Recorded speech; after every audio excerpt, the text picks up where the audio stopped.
حاضرین مجلس، یہ ہمارا دروس المہمہ لعامت الامہ، عام مسلمانوں کے لیے اہم اسباق کا 13واں دن ہے، جس میں ہم لوگ سورۃ الفاتحہ سے گزر رہے تھے، اور سورۃ الفاتحہ میں ہم لوگ بس ٹکے ہوئے ہیں ایاک نعبد پر، اور اس ایاک نعبد یعنی عبادت کے قبول ہونے کی 2 کنڈیشنز ہم نے آپ کو بتائی تھی۔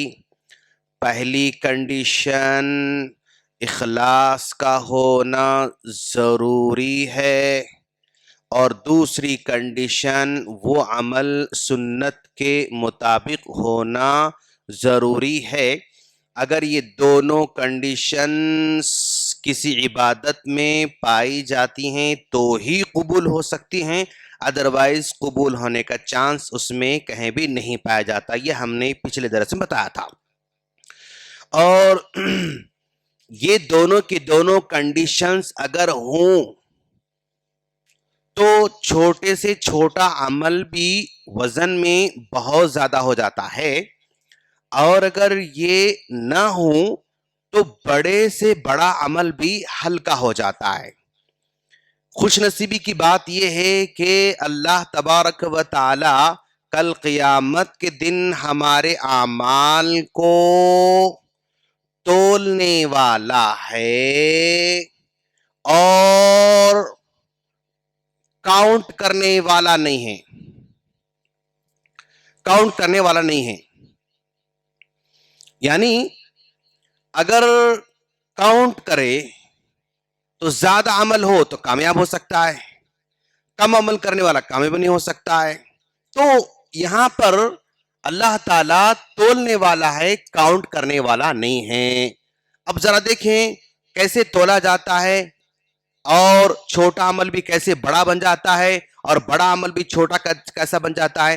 آج میں آپ کے سامنے 4 باتیں اور 4 مثال رکھنے جا رہا ہوں انشاءاللہ۔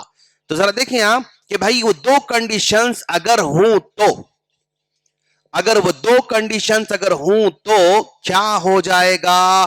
کل قیامت کے دن حشر کے میدان میں ایک آدمی کو پکارا جائے گا، ایک آدمی کو پکارا جائے گا، اور اس کو جب پکارا جائے گا تو اس کے سامنے 99 گناہوں کے دفتر جو ہے اس کے سامنے رکھے گئے ہیں، 99 گناہوں کے دفتر کے سامنے رکھے گئے ہیں، اور ہر دفتر کی لمبائی مد البصر، اس کی نظر جہاں تک جاتی ہے وہاں تک ایک ایک دفتر پھیلا ہوا ہے، اور ایسے 99 دفتر گناہوں کے رکھے گئے ہیں۔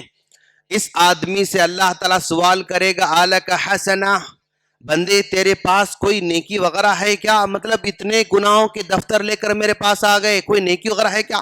لا یا ربی، پروردگارا میرے پاس کوئی نیکی نہیں ہے۔ اچھا الک عذر، بھئی اتنے سارے گناہ کرتے گئے تم، گناہ کرنے کا کوئی ریزن ہے کیا؟ میں مجبور تھا، گناہ کیا، یہ پرابلم تھا، گناہ کیا تھا، یہ عذر تھا، گناہ کیا تھا۔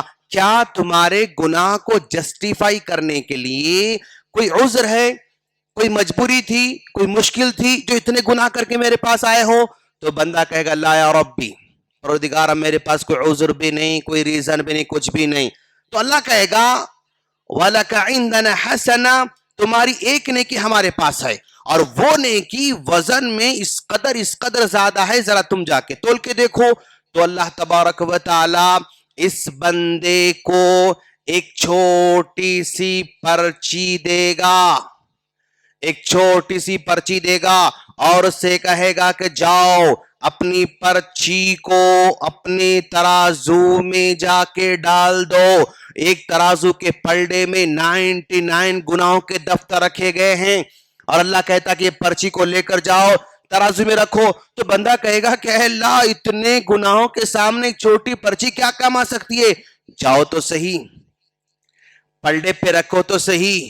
جب پلڑے پہ رکھا جائے گا اس ایک پرچی کو تو یہ پلڑا ٹوٹلی بھاری ہو جائے گا، اور یہ پلڑا ٹوٹلی ہلکا ہو جائے گا۔ भाई पढ़ने में, ये पर्चे में क्या था? सिर्फ ला इलाहा इल्लल्लाह था, ला इलाहा इल्लल्लाह इस पर्ची में था, और वो कलमा इखलास के साथ था, वो कलमा इखलास के साथ था। तो एक कलमा इखलास की वजह से होने की वजह से वो 99 गुनाहों के मुकाबले में, दफ्तर के मुकाबले में भारी हो गया। क्वांटिटी नहीं, क्वालिटी को देखा जाएगा। तो एक छोटी नेकी अगर इखलास के साथ हो, सुन्नत के मुताबिक हो, तो वो भारी बन सकती है। एक मिसाल आप लोग देखें, अगर इखलास हो तो क्या होगा, और अगर इखलास ना हो तो, इखलास ना हो तो, सुन्नत के मुताबिक ना हो तो क्या होगा? अब जरा देखें आप, कल क़ियामत के दिन अल्लाह तबारक व ताला तीन बड़े बड़े वीआईपीज़ को, जो दुनिया के थे, दुनिया के वीआईपीज़ को अल्लाह ताला बुलाएगा, और उनमें से एक आदमी बहुत बड़ा सखी यानी मालदार होगा। वो दुनिया में उसकी बहुत इज्जत थी, दुनिया के अंदर वो वीआईपी था, उसकी आओ भगत थी, उसके लिए सब कुछ रेस्पेक्ट के सारे स्टेज वहां पर सजाए जाते थे, वो मालदार बुलाया जाएगा। दूसरा बहुत बड़ा आलिम, वो भी दुनिया का एक जो है वीआईपी था, बहुत बड़ा आलिम था। और तीसरा अल्लाह की राह में लड़ने वाला, जिहाद करने वाला मुजाहिद, वो भी बहुत बड़ा वीआईपी था। और इन तीनों को बुलाया जाएगा और उनसे कहेगा कि भाई मालदार सखी साहब, आपने मेरे लिए क्या किया? तो कहेगा कि अल्लाह, मैंने सब कुछ तेरी खातिर लौटा दिया, जो था सब तेरे लिए था, सब तेरे रास्ते में लौटा दिया।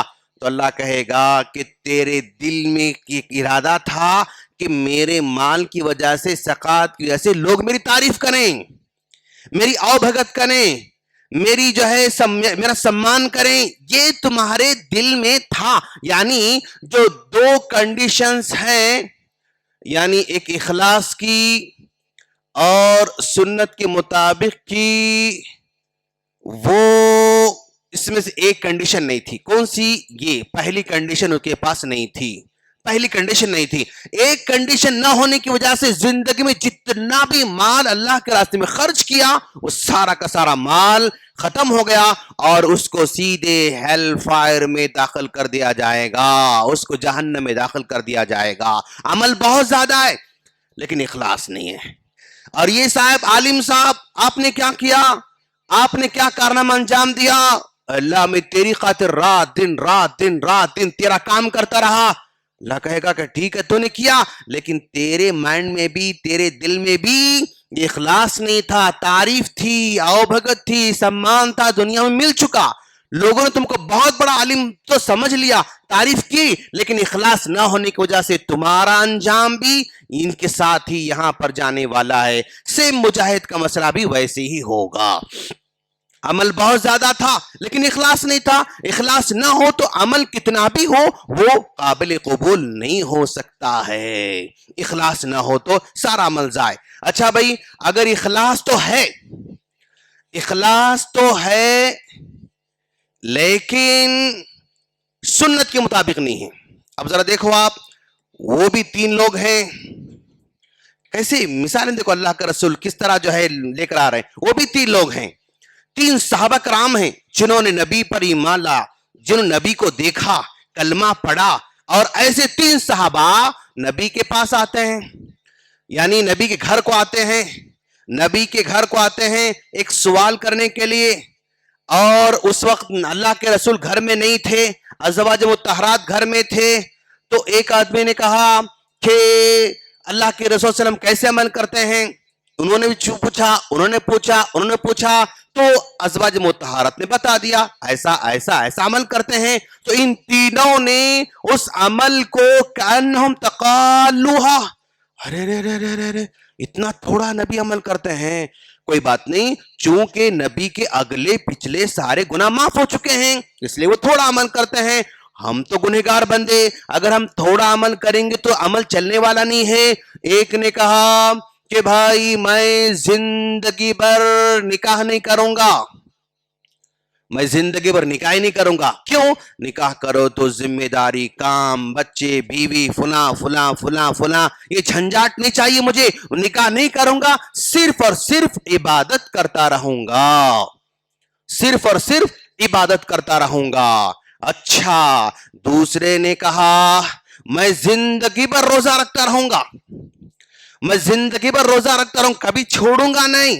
तीसरे ने कहा मैं जिंदगी भर फुल नाइट अल्लाह ताला की इबादत करता रहूंगा, पूरी रात अल्लाह तबारक व ताला की इबादत करता रहूंगा। अब जरा देखो आप, ये तीनों के तीनों जो है क्या कहते हैं उसको, बोल के चले गए। फिर अल्लाह के रसूल घर को आए तो अज़वाज मुत्तहरात ने कहा 3 लोग आए थे हमारे पास, ऐसा ऐसा ऐसा, वो बोल के चले गए। और तो अल्लाह के रसूल फौरन भागते भागते इन तीनों के पास आए, आकर कहा अंतुमुल्लज़ीना कुल्तुम कदा व कदा, क्या आप लोगों ने ऐसी सी बात कही?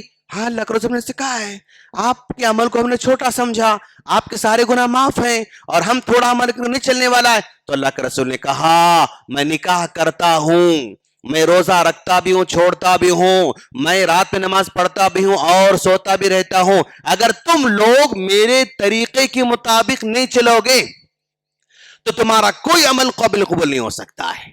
इरादा अच्छा है, काम भी अच्छा है, और जो है इनकी नीयत भी अच्छी है, इखलास भी बहुत ज्यादा इनके पास, लेकिन अगर उनके अमल में अगर सुन्नत नहीं है तो यह अमल भी काबिल कबूल नहीं होगा। तो पूरी इबादत का खुलासा यानी तोला जाएगा, गिना नहीं जाएगा। और फिर अगर इखलास है तो फिर वो सुन्नत के मुताबिक है तो फिर वह काबिल कबूल होगा। इखलास है, सुन्नत नहीं है तो भी काबिल कबूल नहीं, सुन्नत के मुताबिक है, इखलास नहीं है तो भी काबिल कबूल नहीं है।